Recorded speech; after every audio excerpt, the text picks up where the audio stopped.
The brutal murder of Chiquita Tate was as if Lady Justice herself was killed. It was just violent. It was visceral. It was vicious. Chiquita, a high-powered criminal defense attorney working on a high-profile murder case, is herself a murder victim. I could not even imagine who would do this to her. Her office became her grave. Killed in her own office, her zone of privacy. She was butchered. There was a lot of blood. Stabbed over 40 times. This killing was an overkill. And clutched in her lifeless hand a hair-raising clue. The mystery hair.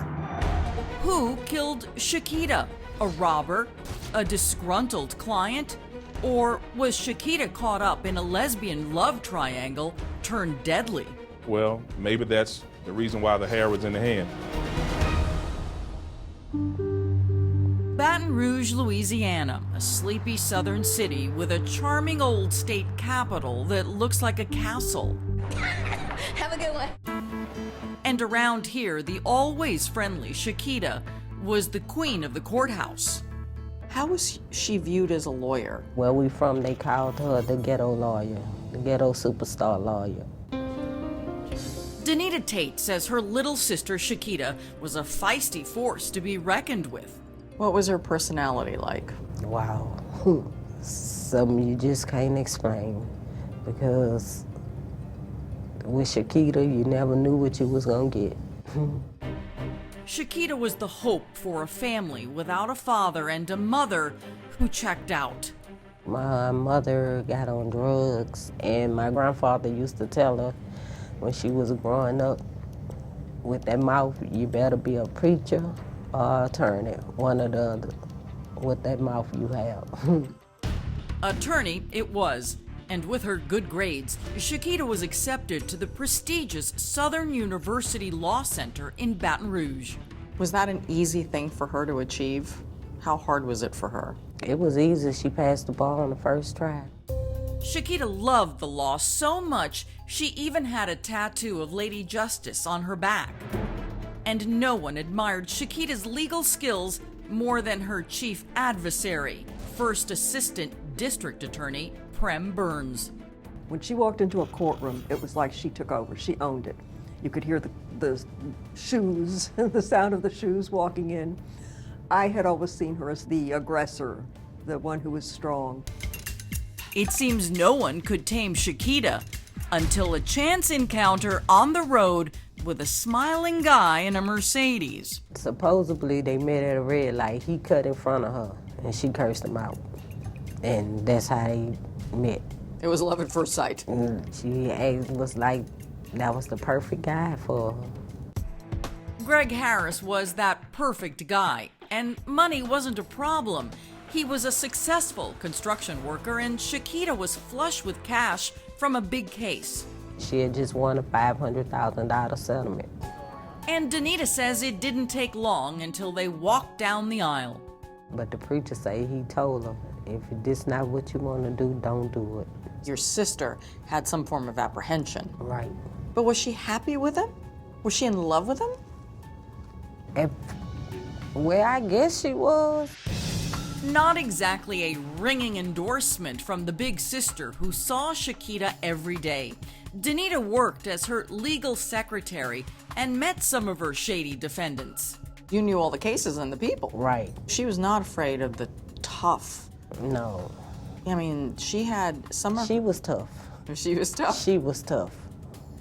But some of her clients, have been described as among the most ruthless of criminals out there, coming from gangs. And they loved her. They loved her. They'd come in the office and laugh and talk and everything. They loved her. Clients like Donaco Duhart, one of the baddest dudes in Baton Rouge.